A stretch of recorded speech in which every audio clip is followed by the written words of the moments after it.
Chào mừng quý vị và các bạn đến với chương trình Tôi và Việt Nam trên kênh truyền hình FBNC. Và nhân vật của chúng ta ngày hôm nay là ông Curtis Peterson, là giám đốc các sáng kiến chiến lược của Trung tâm hỗ trợ khởi nghiệp Pears thuộc Đại học Tel Aviv của Israel, một đất nước nổi tiếng với nhiều thành tựu về khoa học trong lĩnh vực nông nghiệp. Ông đã có chuyến thăm đến Việt Nam để trò chuyện về chủ đề tác động của doanh nghiệp xã hội, đặc biệt là lĩnh vực nông nghiệp đối với một thị trường mới nổi như Việt Nam. Mời quý vị cùng theo dõi cuộc trò chuyện sau đây. Thank you so much for your information. Appreciate it. Thank you. My pleasure. So my first question is, what is your brief definition of a social business, and why is it important in emerging market? So for me, a social business is any organization or entity that generates a profit that is financially sustainable. It's a business, but they also have a very intentional secondary mission, which is to make a positive impact in the lives of people or in the environment. And the reason that social businesses are important for emerging markets like Vietnam, which have historically been recipients of development aid, is that money is typically going towards improving the lives of people. There are challenges with that money. There's not enough money. Sometimes that money isn't well allocated, or it's not really targeting appropriately real people's needs. And what's great about social business is that it's very responsive to consumers, right? Because it's not looking at people living in poverty or people with lower incomes as recipients of aid or charity. It's about looking at them as consumers and clients and customers. So if an entrepreneur want to start a business, let's say a social business, what kind of business model that we are looking at? I think for an entrepreneur who wants to start a social business, the very first thing I would say to them is that they need to fall in love with the problem. That's what I found drives successful entrepreneurs. In terms of their business model, we do know that business models, social business models, tend to look a little bit different than a typical business. If we look at, say, the base of the pyramid, which is a segment of the market where it's very low-income people living on less than, let's say, $1.25 a day, we see differences in the business models, things such as really focusing on high-volume, low-margin sales. Or, for example, cross-subsidization, where they're selling to a range of consumers, but wealthier consumers are subsidizing the costs for consumers from a lower socioeconomic segment. What's challenging about this, and what I tell entrepreneurs, is that there's no right business model for a social business. So there's no right business model to work in the base of the pyramid. And so just as any entrepreneur needs to find the right product, and they refine their product, and they make sure that their product has a good fit to the market, they also have to refine their business model and learn as they go along the right business model that's going to serve their clients. So in terms of social business, and you just mentioned the base of pyramid people, which is the people with low income. Specifically, what kind of sectors that we're looking at in terms of social business? If you want to do a social business, what kind of sector that you're looking at? If I was an entrepreneur, if I was advising an entrepreneur, again, the very first thing I would say to them is fall in love with the problem, regardless of the sector. If we look at the set of social businesses working in the base of the pyramid, we do see a lot that tend to be in agriculture. Or health, or water sanitation, which has an impact both on health and on agriculture. Education is a big one. Energy, clean energy, low-cost energy, efficient energy.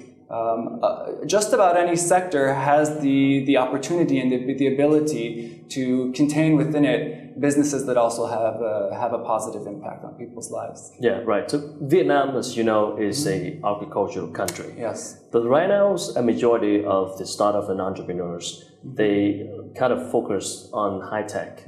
But I don't see many of the entrepreneurs are doing agriculture business. So from your experience from the Israeli economy, you told me before that you had the same situation, whereas, try to encourage people to do more on agriculture business and social business. So what are some of the lessons that you can learn from Israeli economy in terms of encouraging people to do more business on agriculture? So one of the things I learned from working with Israeli entrepreneurs and innovators is oftentimes it's a matter of education and just allowing them to be aware that this is an opportunity. You know, when we just came from this meeting with Vietnamese entrepreneurs, and one thing that was very interesting to me was that the terms social business or business at the base of the pyramid were not terms that they were familiar with. But when we started talking with them, many of them have social businesses, or they have businesses that have an impact element to it. So I think it's a big part of this is just educating people that there's an opportunity for them to be business people, to be entrepreneurs, and at the same time to really make a difference. But I mean, from I understand, like if you are doing a business, you have to make money. Of course. And at the same time, if you're doing a social business, it must have like a big social impact. So is there a balance of priority right there? Yeah. There's absolutely a balance, and I think some businesses have an easier time finding that balance than others. Some sectors really lend themselves to that. For example, health. Anything that you're doing with lower income market segments in health will have a pretty solid impact, and you're probably not going to find a lot of tension between your profit and your impact. When you move into energy, for example, that can be a place where you find more difficulty. What I find is that for entrepreneurs who really are serious about making an impact in the world, we talk a lot about finding that balance and how there's a tension. My experience with entrepreneurs has actually been that most of them have not struggled so much in finding that they really, because what brings them to the work is this idea of making a difference, is this idea of bringing people out of poverty or changing lives. So because that's really driving what they do, business is a tool for them to do that. So how do you, from your experience, how do you advise entrepreneurs on financing a social business or raising funds for the business at the beginning? So financing for any startup is difficult.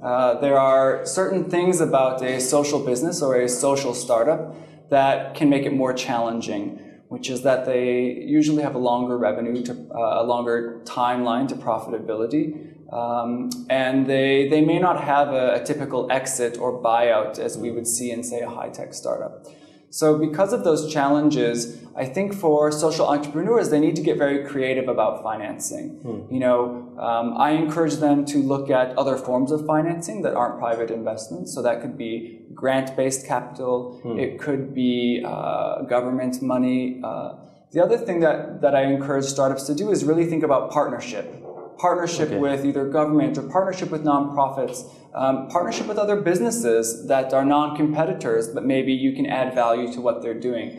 And those are ways to both de-risk the business from an investment perspective and also hopefully decrease the amount of investment capital that a business requires in order to get off the ground and running.